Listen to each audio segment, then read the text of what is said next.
All right, everybody, welcome back to the FTLG Marathon, benefiting Haven House Hospice. In the last run, we hit 3,300 pounds. Can we make that 3,400? Now, our next run, we have Struggling, run by SparkyMcCalc, and joined by one of the devs. Sparky, if you want to take it away. Yeah. So obviously you guys can see me here, but throughout this run, you will be hearing the lovely, lovely voice of one of the struggling developer, our very own Dennis. So Dennis, if you want to just say hi and say what your primary role in creating this game was for everybody, and then we'll jump right in. Yeah, of course. Hi everyone, I'm Dennis. I am art director and also a voice actor in the game. I do design. Basically, we were a small team, so I did a lot of things in the game. And I cannot wait to see this run.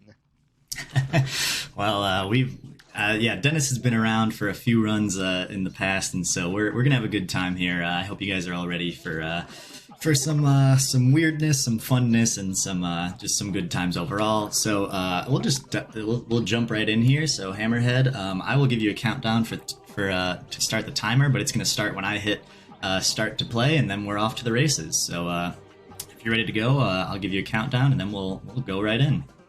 All right, I'm ready whenever you are. All right, so here we go in 3, 2, 1, go.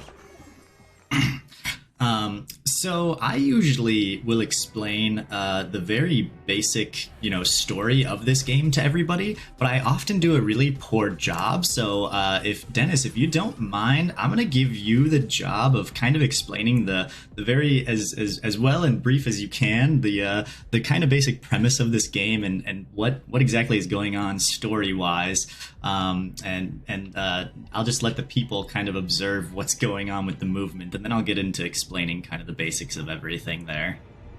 Yeah, that's fair. So basically, the story of Struggling is very simple.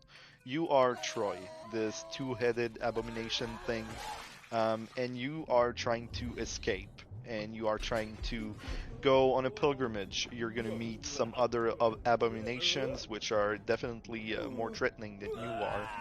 And you're going to do all of this while hitting your face on numerous things. And it's not going to be a good time for you, but it's going to be a good time for the player at least. So that's basically the gist of it. Yeah, so like Dennis said, it is not a good time for Troy. He was supposed to be the savior of everything, and he turned into this non-threatening abomination. And again, like Dennis said, we will encounter more abominations along the way who would make for much better formidable opponents to really anybody than our good friend Troy here. And Troy is made up of two separate characters combined into one, Hector and Achilles. And Dennis, I believe you voice both of the characters, right? I've voiced Achilles only. Okay. Hector is a bit out of my voice range, I guess. Well, not really. It's more that other devs were more fitting for the voice. Gotcha. Hector has this cow-like sound that he does a lot, which I cannot do for the life of me. I can see that you are really going through this one quickly. The game is divided in 4 parts. There's the lab, there is the cave, the canyon, and then there is the final buzz level, which you are going to see eventually. The lab itself is more of a tutorial, I guess, which is why Sparky is going through it so fast. Yeah, it's fun to take a look at what you can do here. I think Alexis commented one time that he's still amazed that I can beat the entire lab section in under 7 minutes. Oh yes, definitely. I mean, we've had good times as devs, like maybe around 10 minutes, but 7 is unheard of. Well, apart from you, I guess. So yeah, there's some things in this game where we do things kind of unintentionally, breaking the game. But something like that is something something that that the developers included as a kind of Easter egg trick, I guess. So what we did there was, rather than like riding the elevator up very slowly, there's a secret hat. Hats are a big secret in this game. Rather than riding it up and finding that secret hat, we just push the elevator button one too many times and just fly straight up. So there's going to be a few things like that where what we would normally get when I go into a place would be like something like a secret hat that we're just going to use to our advantage to skip over places. But the majority of this run is going fast is really just not dying. I was just talking to Dennis before we got going, and he said he was asking me if I had improved my PB since he last knew it of about a 54 minutes, and I said no, and he said, yeah, you'd need a pretty flawless run, and I said, you are absolutely right. Basically, the secret is just to not die in this game, which is a lot easier said than done. Of course. I mean, it's a physics-based game, so some things can happen that you just cannot plan for, and you just gotta react and do your best. Yeah, yeah, definitely. That's one of the reasons I do really love running this game and playing this game so much, and the reason I'm able to play it, probably over 100 times at this point and not get bored of it, is because it's almost impossible for it to be the exact same, every time you play it. It can be pretty close, but yeah, like you said, there's always something that, goes wrong and goes weird, and you have to react to it. But here is, let's see if I can pull this off. All right. That is one of my favorite skips, actually. I've tried to do it myself a couple of times, but it's so damn hard to just... Wow. Okay, that was close, but you've done it flawlessly. That was a good skip. Thank you. Basically, Troy is all about momentum, and momentum is usually very hard to gather with this game. So just seeing you swing around like that's impressive. And now we're coming up to one of my favorite / least favorite parts of the game, which is a simple brain puzzle, honestly. But turns out when you're playing a physics-based game, puzzles are more complicated than, normal puzzles, I guess. Yeah, so what you're supposed to do here, for all of our audience watching, you're supposed to do kind of what I did there. Go grab those big chunks of metal with this magnet, and basically just like fill these acid pits and use them as kind of a bridge to get you across the acid pits. And we sort of do that, but instead of like climbing our way and making it like a puzzle game, we just throw ourselves over everything. And that concludes what Dennis was saying. This game is broken up into 4 parts. That concludes the first part of the game in just barely under 7 minutes. So we are kind of par for the course here. And now we are coming into the cave section, which you do. That should be where you're going to start seeing some errors.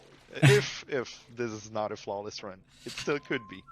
Yes. So like I said before, the main thing that's going to get us a win and good times in this game is not dying. But yeah, as Dennis said, this is kind of the first section where we are a little bit in danger of possibly dying. Cave at this point, maybe not so much for me, but definitely when we get to the canyon is where I start to get sweaty and a little bit nervous, and and things start to not go as easily and smoothly as they do most of the times. I've seen the worms put on some work in ruining speedruns, to be fair. Yes. The canyon is more RNG, I feel like, which might be why they can be also run ender. Yeah, but, definitely. Yeah, cave still takes lives, I feel. It certainly can, that's for sure. We hope it doesn't, but it certainly can. So we are getting pretty close, as long as I can get up this this crevice here in a decent amount of time. We are coming up shortly to the first of those other abominations Dennis was talking about earlier. You can start to hear him, she, they. I never know with the abominations. It's you can start to hear it in the background there if you listen very closely. It's singing, but that is Amadeus, which is what I consider like the first boss fight of the game. There aren't really boss fights per se, but they feel like it. So I always call them the boss fights. Do you have any comments about Amadeus before we reach them? Amadeus is probably one of the most interesting scenes we've done in the game, I feel like. Really takes you out of your usual gameplay and changes everything up. That's basically what we were trying to do with all of those bosses, I guess. You know, just make sure that when you think you've learned how to play a game, something new shows up and kind of, you know, ruins whatever comfort you've found. And that is definitely the case. The music absolutely slaps. The music does absolutely slap, and it does throughout the whole game, really. But there are definitely particular notable points where the music really goes hard and kind of you know really enhances and carries everything through to just this awesome big punch. But here is Amadeus, and like Dennis was saying. We get a different way to play. So all through the first, 10 minutes or so, however long it's been, usually about 10 minutes, so hopefully no more than that.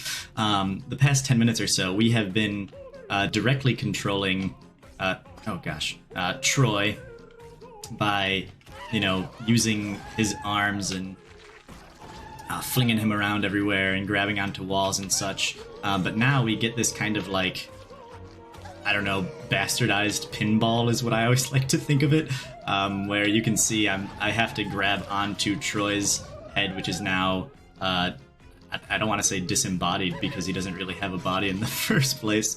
The body is still there. Yeah, yeah, we have the body. So we've been dismembered and we're kind of throwing him all over the place, and we gotta kill all these like growths on Amadeus. We're quote unquote curing him, is as far as I understand it, right? Yes, you're helping. Yeah, we're helping.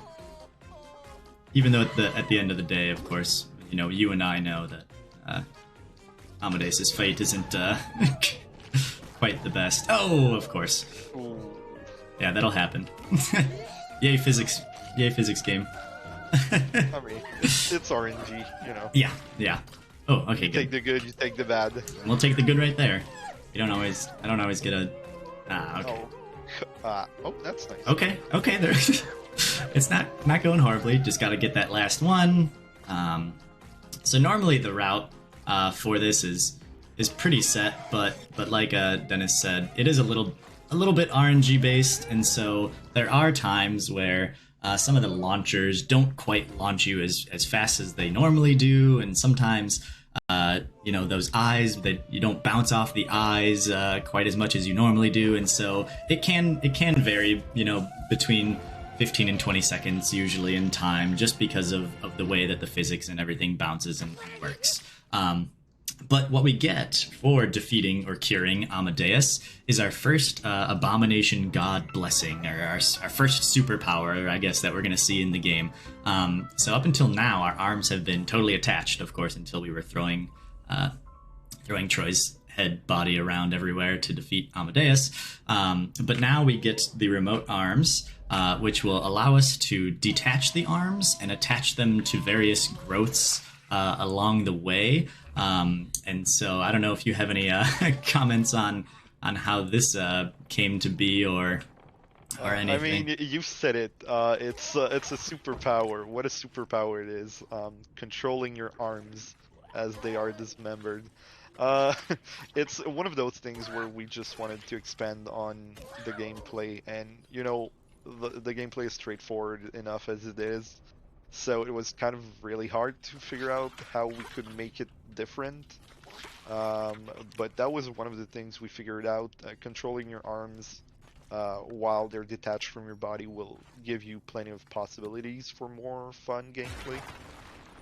And yeah, that's pretty much it. I mean, also it looks kind of really ridiculous. It's just like worms for arms and just crawling around, and it's kind of nasty. So. Yes, I couldn't have said it better myself. It definitely looks ridiculous. But I gotta say, I think some of my favorite sections in the entire game come from just what you guys imagined with these remote arm sections. We got this, and then of course way later on, we're gonna get like the pre-alpha section, and so like all these different sections where we have to navigate one arm at a time and squeeze it in small places are definitely some of my favorite sections. So I love the remote arms power, and like you said, it just offers a totally new move set with only adding one really small change. I do feel like we could have used the arms more during the game. I don't think there's like more than one instance in the whole canyon where you gotta use them. But for sure, they're one of my favorite additions to this sequence in particular with the worms are usually pretty dangerous. Thus far though, you're doing it flawlessly once again. Not trying to jinx you, just stating facts. I tried not to let the worms get to me, although they do spook me every now and again. This one in particular is, I feel like it's the most dangerous. Especially the first time you play. Yeah, that one's definitely the hardest to get through because you're still just trying to know how to. Like, you're early enough in the game where we're still discovering how to actually move with our arms. Yeah. Yeah. Cogwheels are another thing that we added to diversify the gameplay, and I do feel like they serve their purpose very well. I have seen countless people give up because of them. Yeah, they that was scary. Okay. They're one of those sections that make me sweat and clench a little bit just to because I don't feel like they're really dangerous. They're just, you just gotta keep moving. You can't stop. Yeah. And that's one of the things. When you have to hurry up in this game, it's where you make mistakes. Yeah, I totally agree. They're not particularly necessarily difficult to traverse as long as you're grabbing the right spot and taking your time. But of course, when we're speedrunning the game, taking our time is the last thing we want to do. So there have been plenty of moments that I have been crushed by some of the cogs, the mechanical bone crushers. The good thing for me, anyway, is with those the cogs. So for those of you that haven't seen the game before, in a little bit we're going to get to some section where we have to actually break cogs in order to pass by them. Because they're blocking our way, and we do that with rocks or whatever other objects we have on hand. The good thing is that their hitboxes or whatever triggers them to break is always active, even if the gear is not actually moving, which you would think it would need to be moving for. And so we're going to exploit that here in about 30 seconds or so. The cogs are a weird mix of physics and animation. They're not really that easy to figure out, honestly. Fun fact: the rocks themselves, we figured we'd be using them when we first wrecked the physics system with the cogs themselves. So some fun things can be accomplished. Oh, right, this. Yeah, so this is one part where, if you haven't seen the game before, you probably didn't see the cogs that I just destroyed, but there were cogs over to the right that I used a rock to break. But what I'm doing here is I'm grabbing a second rock because what you're supposed to do is you can see the cogs right there to the bottom right of the screen. You're supposed to go all the way around and do all this fun stuff to eventually activate this button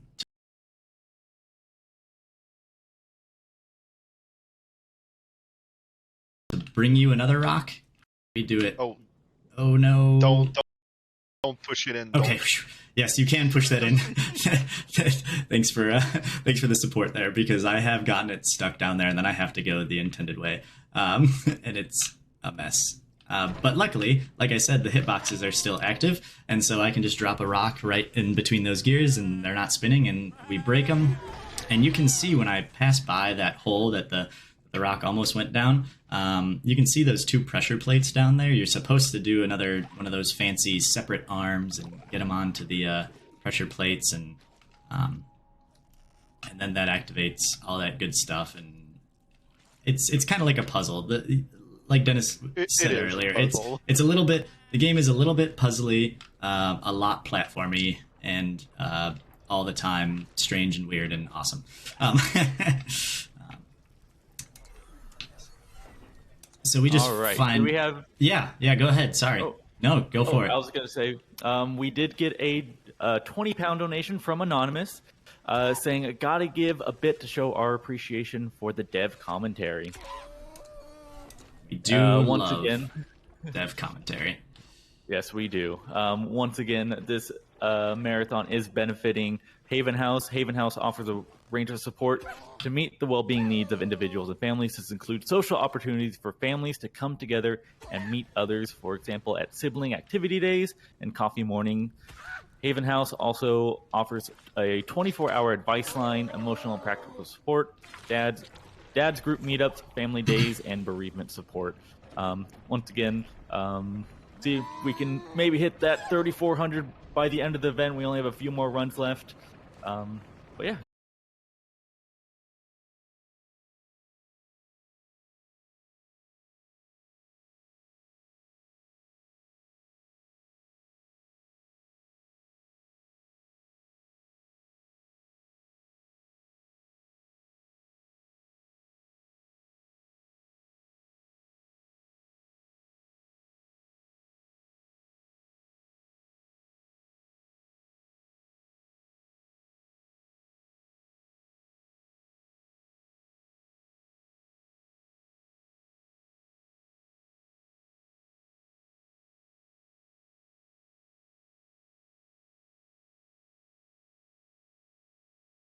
All right, should I pause it? Yeah, if you don't mind. Okay. It's weird because I can see everything's fine on the server. So in that case, it's the oh, we're back. Okay, I will keep going.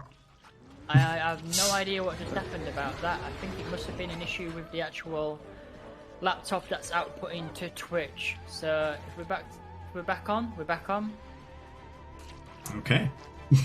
And that seems about right for the time too, so I don't think anything as far as what was going on real time. Good. Yeah, we're good. About 22 minutes to finish on the cave. But anyway, you want to? I don't know if you want to talk about the Rat King. People kind of missed out on that. Yeah, the Rat King is actually a character that was introduced in one of the secret sections of the cave, which you skipped, obviously. But yeah, you get to steal his crown and run back while everything is rats all around you. Yeah, so that just kind of lets us end the second of the 4 sections, and so now we get to what has, for many of us in the in the chasing rats and struggling community, kind of become, especially in speedruns, a little bit of an infamous section, which is this canyon section, and that's for a few different reasons, but the biggest one is that later on we're going to perform one of the biggest time save skips, not one of, it is the biggest time save skip in the game, which we are sad about because it's hilarious and has fantastic writing and everything, but it skipping it sure beats button mashing for 4.5 minutes. That's for sure. I believe that I when I first discovered it, of course, I made a video of it to show everybody what it was, and I believe it is still a GIF that is often used in the Discord. It is. I see it used plenty. Yes. And for sure, the skip was not intended. But as we've said before, we do not intend on ever fixing it. It's not game breaking or anything. It's just a fun little if you know, you know, and it's great. Yes, and I was speaking with we were speaking earlier, and you know, you mentioned that you've tried it yourself a few times, and I think it's hard enough where you don't really need to patch it anyway. Yeah. But anyway, we'll get to that. We'll get there when we get there. Until then, you know, the new thing, we had the cogs in the cave, and so now not really the new thing, because we've had them a little bit in the cave, but we get a lot of these sticks and a lot of these signs here, and they are really helpful for getting where you need to go quickly, but really hurtful for not being consistent every time you use them. Don't roll off. Woo! Okay, that was close. So we're going to try to use the signs to our advantage rather than disadvantage. I tried to do a skip there. If you can get on the ceiling there, you can actually kind of basically not have to watch that cut, or not really have to wait for that hiker to get back up after the cutscene, which saves a few seconds. Nothing crazy, but if you don't get it, it's also not the end of the world. I remember the first time I played. Ooh, that was close. Ooh, okay. Oh, wow. That was a close shave. All right. I was about to say, I remember the first time I played that particular section with the rope. It took me about 45 minutes just to get through it. Of course, we can get through it now in about 15 seconds. This game is not, despite what it may look like, I hope, this game is not easy. Especially the first time you play it, and even to this day, there are still times where I feel like I don't have as good of a handle on it as one possibly could. So yeah, it just is a testament to games like this that are you know, in that kind of like Super Meat Boy category, where it's, you know, just a very hard platformer, but you just can't get enough of it. This is one of those. This is what I'm doing right here is one of those sections that I mentioned earlier that was an intended secret, but actually ends up being an even more helpful skip over a tough section for us. So below us, right? Oh, cool. So wow. Yeah, that was that was nice. So what we just flew over was this really, really, really tough section of basically those bouncy sticks and cacti. And so by taking that secret and using the geyser, we just blow right over it. We don't, of course, get the hat. Oh, boo. Sometimes. There goes the flawless run. There goes the flawless run. I still do not have. Oh gosh. Okay, that was just me being. That was And just. here we go. Yep, and this is where this is where the donations start to come in. So if you're planning on doing something per death, you know, get your pocketbook out and your checkbook out now. I do feel like that's the thing with struggling. Once you start slipping, it just doesn't stop. Yeah. I've died at the worms like 15 times in a row, just knowing, yeah, this worm is gonna kill me every time. Why am I doing it like this? And making the same mistake every single time. I feel like there's like this part of your brain that just logs off once you start dying. Yeah. More than once.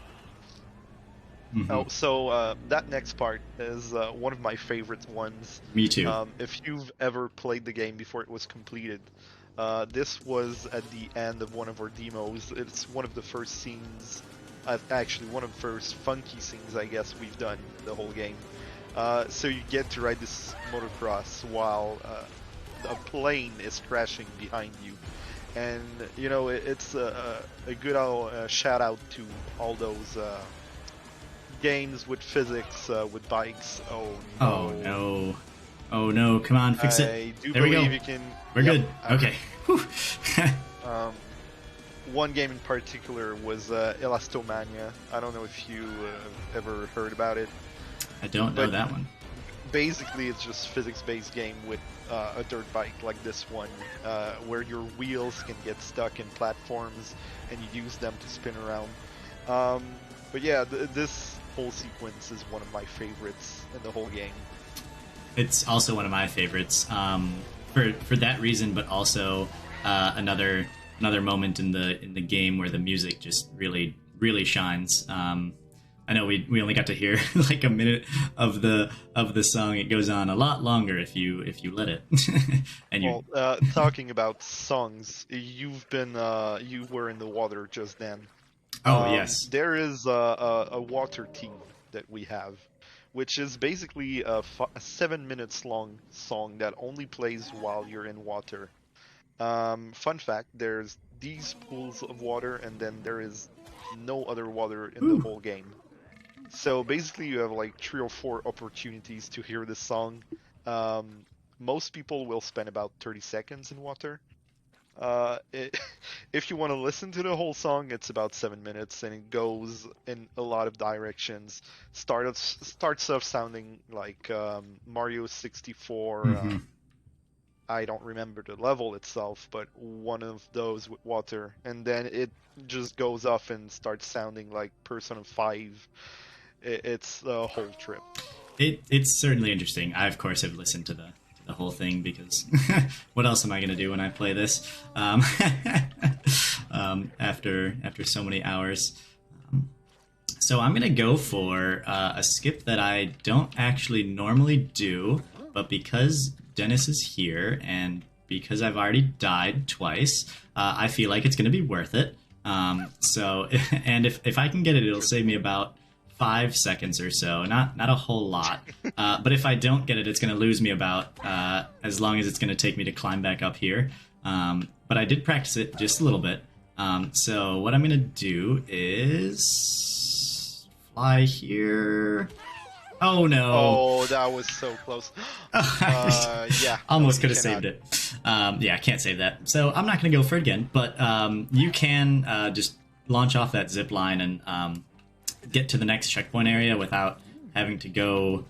There's a second zip line, which, well, we're going to see it because now I'm going to do the normal intended way. But I figured I'd show off something a little at least fun, even if I failed. The zip lines have a lot of potential for skips, I feel like, but they're really dangerous.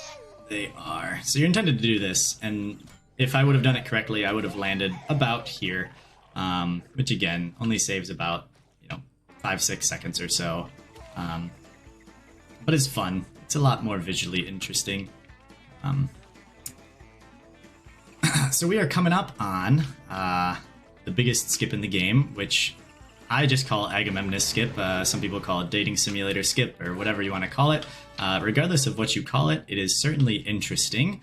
And it skips, as you can probably imagine from what we have said and what I've just kind of named it to, a section of the game that is a dating simulator, if you can imagine that as part of this game. So, Dennis, while I'm kind of prepping for this and doing it, do you want to explain how you got a dating simulator into this game? Oh. Yeah, so about the dating sim, it was intended as a joke at first, of course, but as game devs, sometimes you push a joke a bit too far, and you end up with the thing being in your game, the thing being a dating simulator with an abomination, and yeah, it's as much of a mess as you might think it is. You basically get to date these 3 other heads, and it's a whole thing. You're pulled out completely of the normal struggling gameplay, and you get to date with both of your own heads at once. It for sure is a trip. It is a trip, and if I was playing it casually, certainly another one of my favorite parts of the game. But of course, anything we can do to, like I mentioned earlier, skip 4 minutes of just button mashing, because that's what it turns into in a speedrun, is you just basically mash A, just answering their questions and not really caring who you date. But I discovered that we can just climb up this encounter plane, and it eventually ends, and we'll just toss right over it, and skip totally over it. So good, yeah, we got that first try too, which is it's always a big help. So yeah, normally you run into the hand, and you may have seen, those of you who are, those of you who are a little bit more perceptive, you may have seen the 3 heads of what's called Agamemnus, which is why I call it Agamemnus Skip, in the background as I got to the top there. And that's who we would normally date.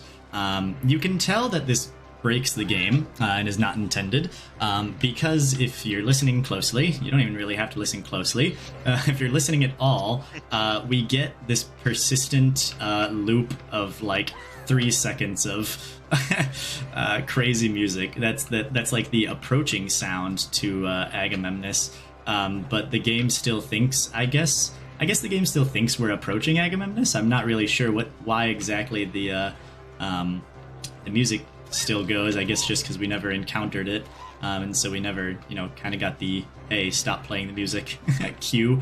So basically, yes. Yeah, so this music is gonna keep going over all of the other sounds that would normally be going anyway, until we get to the end of the section.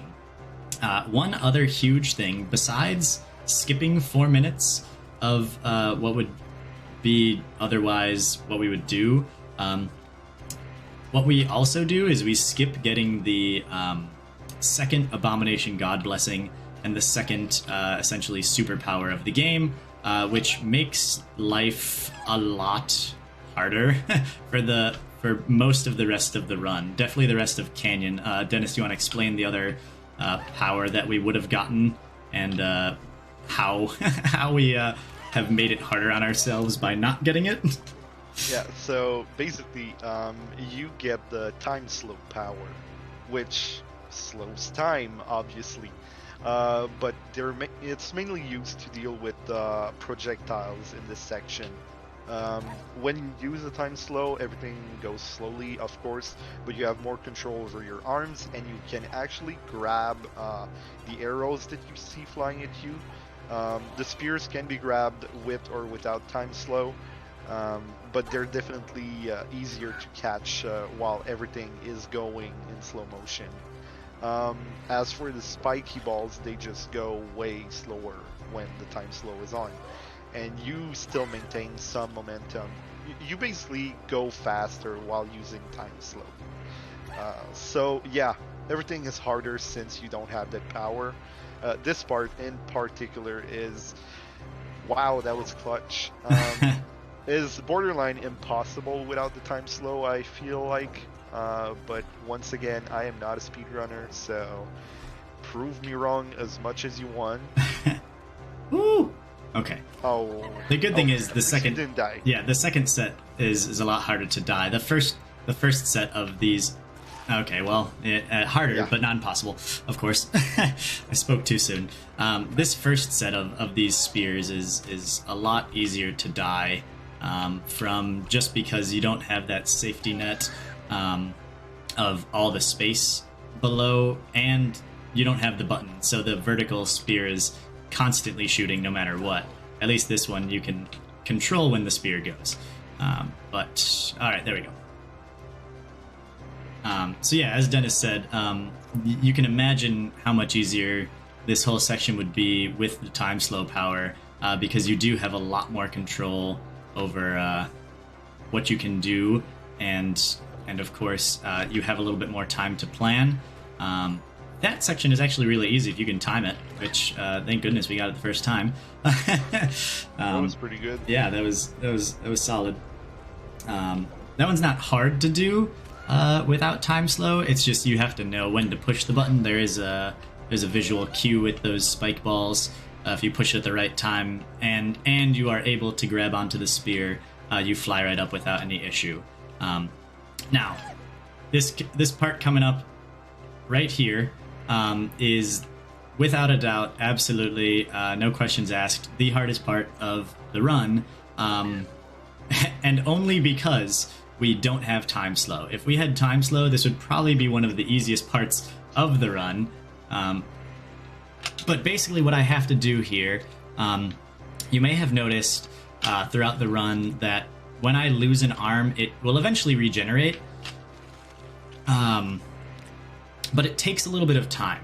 Now, I also have the opportunity and the ability to regenerate my arms on my own, which is a lot quicker. So what I have to do to get over that arrow is toss myself over the arrow and regenerate my arms on my own, because if I let the arrow just pass by right through my arms, it's possible to not die from the arrow, but your arms take just the right amount of time to regenerate that you can only really have enough time to set back up to avoid dying from the arrow rather than actually making forward progress. So I have to do a very difficult combination of getting arms close enough to get high enough to jump over the arrow, while at the same time regenerating arms so that I can actually make forward progress versus just not dying. One of the, and kind of going off of that, one of the things that I had to figure out when I did discover Agamemnus Skip was right when I did it, I was like, sweet, I just saved 4.5 minutes. And then not too long after that, I was like, oh shoot, can I beat the rest of the game without the time slow, the time alteration power? Obviously, the answer, we all know the answer is yes, otherwise I wouldn't have done it right now. But it was certainly a slightly stressful moment. So this section is looks a lot more difficult than it is, because there's a lot going on, but really all we need to do as far as a speedrun goes, or I guess even a casual playthrough, is just kind of sit right here on this section of this falling platform, and most things are just gonna pass right by us. As Dennis mentioned earlier, we can grab the arrows out of the way and just kind of throw them and not get hit by them, or we can just sit here. So I don't know if you have anything else to say, or if Hammerhead, if you have anything to say about the game or anything else, but we got about 1.5 minutes of just kind of falling platform time now. All right, well, we did get a donation. We did get a £5 donation from Tigduan, the runner from the last game that we saw. And he said £5 for Sparky saying GIF as GIF. Yes, the big debate. Well, that was unfortunate. Usually that arrow goes right over our head, but we got hit by it, so we're having some not the best time living. Which is fine, because that means more money for the kids. But not fine, because we die more. So, Dennis, I don't know if you have 2 minutes of something to say about either this section or any other section of the game that's coming up, because we are coming up on the last of the 4 sections. Yeah, so, about this section, really disappointed that all you have to do is sit there. Honestly, we did not click this enough, but it's fine. It's still good. Otherwise, there's also the buzz level that's coming up. I cannot just put it in words how much I love this part, because the design of that zone was basically, what ideas do we have? How do we make them happen? It's just a psychedelic buzz trip, and we can do whatever we want. So what do we want to do? So everyone pitched in ideas. I want to make a Spider-Man kind of game with struggling. Yeah, sure, we'll have friendly neighborhood flesh monster part. And then we thought about what if one of those parts was just a big dunk over a team of ducks, and we made it happen somehow. And so we basically just unleashed whatever brain cells we had left at this point, and we ended up with this beautiful fever dream of the last level. And it works so well is the best part. because it's so kind of weird and a little bit messed up, and you just explain it away as Troy just kind of essentially being on drugs for the last 15 minutes or last quarter of the game, it just works so beautifully, and like you almost don't even really think about how weird it is. Because up to this point, you've encountered so much weird stuff anyway, like the dating simulator. So I love that. I didn't know that you guys just kind of threw out whatever you wanted to do. That almost makes it even better. There are some things that didn't make it in, of course. One of them being Troy playing the drums, but Troy has ghost legs. Don't ask me to elaborate. I won't. And then there was a parachute dive in which you had, I think, guns, and you had to shoot things out of the sky. Yeah, a couple of ideas didn't make it in. That, and all of them sound incredible. I don't know if incredible is the word I'd use. Well, but they're definitely interesting. Yes, I should say interesting. Yeah, they definitely sound interesting, and I feel like they would fit. But I almost feel like anything would fit at this point. But yeah, this last section is like Dennis said, is just a kind of a conglomeration of a bunch of different things going on. It's mostly the same as far as gameplay wise goes. We're still just physics platforming. We're still oh no. Oh wow. Oh, yeah, that sends us back. That sends us back a little far. That is one of the bad parts, is those mushrooms can be a little finicky.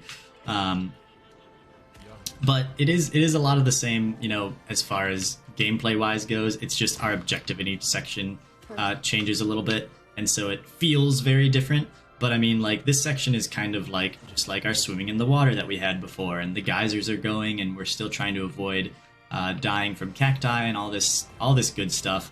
So the basic premise of the game, still stands. It's just what's surrounding us is much different. And let's see if we don't die. Oh gosh, we're getting some. Should be fine. Yeah, we're good. Okay. That's the beauty of running this game. Like I said, it's never the same twice. Sometimes you lose your arms when you don't think you're going to. We're not going to get this checkpoint. Definitely. It's a good one. I don't know what you're talking about. You should have gotten that checkpoint. Oh yeah, you're right. I probably should have. Anybody playing this game should definitely get every checkpoint. You will want them, especially that one. Of course. So we are finally going to be able to use the time alteration power, because what we do get is the ability to use it now that we've completed. We've completed the canyon section. We, for whatever reason, are granted the power. That whole falling platform section, of course, we had the slow-mo power, but I was never activating it. It just automatically activates. But now we get to use it, the 2 and only 2 times in the game that we are going to activate it ourselves. So the first time is because we kind of need it to grab onto that spear, more or less, just because we're floating in this pink goo. And that time was just to not die, really. I guess we don't really ever need to use it, but those are the only 2 times that I will use the time alteration. And here is the big dunk on ducks that Dennis was talking about. The shortest mini section in the run, because we know the path that we can take to just zoom right up to the top and just fly through everything and take a win for the home team. The away, I guess we're the away team, aren't we? Yeah, you're the. Yeah, we're the away team, definitely. So we get our only points. Yeah, we're definitely the away team. So that was the big basketball dunk, and now we get to the friendly neighborhood flesh monster, which is probably the first time where things, I feel like, at least for me personally, they change quite a bit, because normally we've been grabbing onto like surfaces, and now we can just almost grab onto anything, and it makes the gameplay feel quite a bit different to me anyway, because you almost have to. You don't really have to think about where you're grabbing, but you kind of do in a way. It definitely changes things up. I feel like it really just goes far from your usual struggling gameplay, even though it's the same controls. Yeah, you're almost like I almost think of it in a way of like you're paralyzed by choice. Like now that you can grab on everywhere, where's the right place to grab onto? Because up till this point, it's been pretty well laid out where you should go and how you should get there and what power if you need to use to get there. But now it's like, okay, I need to get from point A to point B, and there's literally infinite possibilities to do that. Except for obviously we do have the those sections where we have to use the arm rope. There are a few defined sections, but yeah, we're almost like paralyzed by choice. And then once we get done with this section, which all goes according to plan, should be a few seconds here.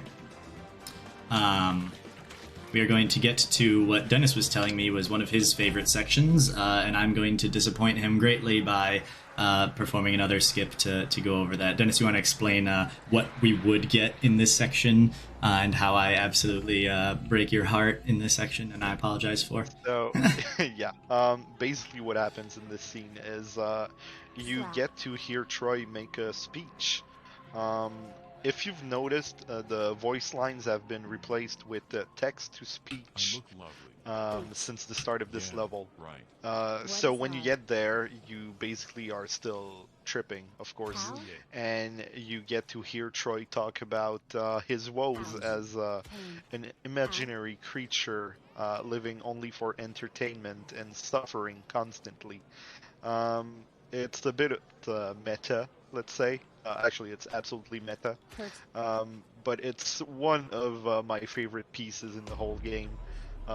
It's just some good speech. Yeah. It's a very good speech. Yeah, you're supposed to get on that box, like a literal soapbox almost, and give a speech.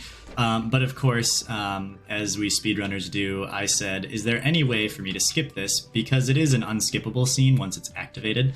So I was like, is there any way for me to skip this minute and 15 or so second speech? Because it's wasting my time in a speedrun. Obviously, in a casual run, it's highly entertaining. And so I played around with it. I was going everywhere, and I discovered that there is a very, very, very tiny gap above the door that you saw me slip through. It just so happens to be just barely big enough to fit Troy's head through. And so we can just slip through that crack, and of course the encounter plane or whatever's behind that door is always active. It's just that the door is usually not open. And so we can just sneak right by and get on to the next section here, which is one of my favorite sections. I really love this section, this pre-alpha section, for many reasons. I love the art style, and I love the gameplay of it. Oh my gosh, okay. There we go. Okay. So I'm only going to pull one of these pencils down because I'm going to perform another slightly out of bounds skip. It's not, I never feel like this one's really out of bounds because we're just on top of everything. And I never, you know what, I never did do my regular spiel of kind of being internally conflicted about the category name of this run being Glitchless. Because I think I've talked about it with some of the other runners, and a little bit with you guys too, you developers, and we never came to the final consensus that Agamemnus skip or that speech skip was actually a glitch, or if it was just me kind of abusing some oversights. I'm not really sure if there is a fine line, what it is. I mean, I'd say it's just abusing an oversight. I don't think it's what I'd call a glitch at the very least. It's more like the devs sucked, so therefore you get to take advantage of it. Yeah, that's my take on it. I wouldn't say it's a glitch. Yeah, so that's why my normal spiel in this game. Usually when I do Agamemnus skip, I will tell the people, which I'm sorry, people, that I forgot to tell you guys this time. I will usually tell you that personally, I might call it a glitch, but as you just heard Dennis explain, and he made the game. If he doesn't say it's a glitch, we'll keep it in the glitchless category. So no glitches here. So when I went over the top and kind of out of bounds, nothing's a glitch in this game until we maybe finally do encounter one that's repeatable.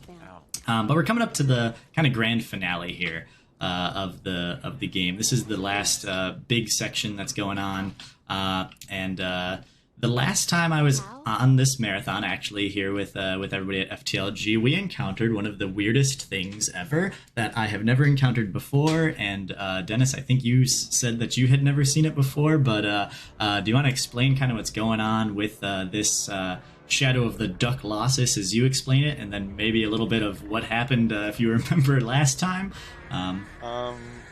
I don't quite remember the bug. Was it with the tongue breaking and you basically flew off or something? Yeah, I think it was like I pushed in some spears, but then I died, but then the spears were still active, but I couldn't push them in, or I don't really know exactly what was going on with it. Well, basically, this whole encounter was just a nightmare to pull off. Never ever do huge physics-based assets. It's a curse. You will hate yourself forever. But yeah, this is the final encounter of the game. It's basically a huge duck that you have to fight, a la Shadow of the Colossus, of course. One of the things we wanted to do was a gigantic monster battle, and that's what we figured would fit the best. Not an abomination, just a duck. Now, if you want to ask me why, I'm just going to say, why not? Sometimes that's the best explanation that you can get in something like this. Definitely. But yeah, this encounter has caused me pain. I've watched a lot of people playing the game, and I've seen people give up on that last encounter, and it hurts my soul. It hurts me at my very core. Maybe we made it just a bit too hard, or a bit too unpredictable. Just like whatever is going on here. Yes, this is definitely a section that can be unpredictable and unforgiving too. And of course, if you die in this section, you're sent back to the very beginning of the encounter. So that can be a bit of a heartbreaker too when you've gotten so far. Luckily, I don't think we're gonna die at this point. We don't really have. I'm not gonna say anything. I'm just gonna wait to see the end because that bird is dangerous. It certainly is. Okay, I think got it. We just gotta push this last spear in, and we're good. All right, cool. There we go. So of course we beat the duck. The duck is gonna eat us and send us to Morpheus, who kind of. In the story world, or in this weird buzz world, is kind of like the one controlling everything that's going on. So we're gonna have time in about 45 seconds if all goes well. So our goal is to tear down Morpheus from whatever strings or guts he's attached to, and there's an acid pit to the right. So when this Morpheus here lands in the acid pit, that is time. Just Hammerhead for you, and a heads up. I'll try to get you on it too. But what you're supposed to do is tear him all the way down. He will spawn those like red mouth things, and then you attach your arms to those and walk him up, kind of like you're controlling Troy in any other normal circumstance. But what's a lot more fun to do, okay, well, I guess we'll do it the intended way. What you can do, which is a lot more fun, is to... okay, let's see if we can do this the intended way. I don't usually do it the intended way. Is pull him down, and then... Okay, let's see. Quit giving me trouble here. Is pull him down, and then... throw him in by just kind of still holding on to him. Oh, yeah, I forgot how unwieldy his head is. Okay, here we go. And so, there we go. and time is right there. Oh, that's why we don't do it the intended way, is because the head is a lot bigger than Troy's and a lot heavier than Troy's and a lot more difficult to control the normal way. So normally what we would do is we'd pull it down to a certain point, and then grab onto the side and still be holding onto the head and just toss it right around in the speedrun world. But that's essentially that's struggling in a nutshell. I don't know, Dennis, do you have anything? Because what I like to do is I usually like to, the credits aren't too long. We'll get a death count at the end if anybody wants to do a pound or $1 or whatever your denomination is, or 50 cents or whatever per death. We'll get that death count at the end. We'll get a little post-credit scene too. So Dennis, I don't know if you have anything to say about the game or the speed run or anything else that you all are doing and whatnot. But I'll give it to you, and then I'll whenever you're done, I'll say what I need to. Yeah, of course. So just to wrap things up, Struggling was Chasing Rats Game's first game. We're currently working on a new game called Worship, which is completely different. But this game, Struggling, will forever be one of my favorite creations. It's a labor of love. It's full of weird stuff, and we have like a very, very dedicated community on our Discord channel. If you ever want to hit us up, come check it out. We're very active. We answer questions and stuff, and yeah, that's pretty much it. Yeah, I gotta second that. This this game is gonna always hold a special place in my heart. I got started speedrunning with, believe it or not, virtual reality mini golf, but that was more so just short bursts at a time. So this is definitely the first serious speedrunning that I've done and really dissected and kind of actually torn apart a little bit, doing some glitches and whatnot. So of course this game is going to hold a sort of special place in my heart, just because of that, but also because it's a very fun game. I mentioned, when we were skipping it, the dating simulator, Agamemnon skip, the speech and all that. It's really, really great stuff. The writing is really entertaining and pretty funny. And I hope you guys will casually check it out, or casually into speedrunning it, check it out. Because it's absolutely worth your time, however long that first run through takes you, whether it's 6 hours or 12 hours, because it will take you quite a bit of time. But yeah, as Dennis said, the Discord is always bumping. The speed run for our struggling, the speedrunning Discord is kind of a subset of the Chasing Rats umbrella, and so you do get to see that good community. Obviously, the developers are incredibly supportive of us absolutely tearing apart their game and seeing what we can do with it. There you are, Dennis, a dating sim specialist. Oh yeah, I forgot you voiced the hikers too. But the developers are incredibly supportive. The community at large is really supportive of the speedrunning. I mentioned before that the first video I made of Agamemnon skip that turned into a GIF, or a GIF. Sorry for those of you. Is still makes its rounds in the chat every now and again. But yeah, thank you, Dennis, for joining us, and I'm glad everybody came out to witness this, because yeah, like we said, this holds a special place in our heart. So now, of course, you get the good post-credits scene of no party allowed, because of course Troy was only able to escape because there was a party being thrown. So now no parties allowed. We have, of course, the defeated duck there in the background.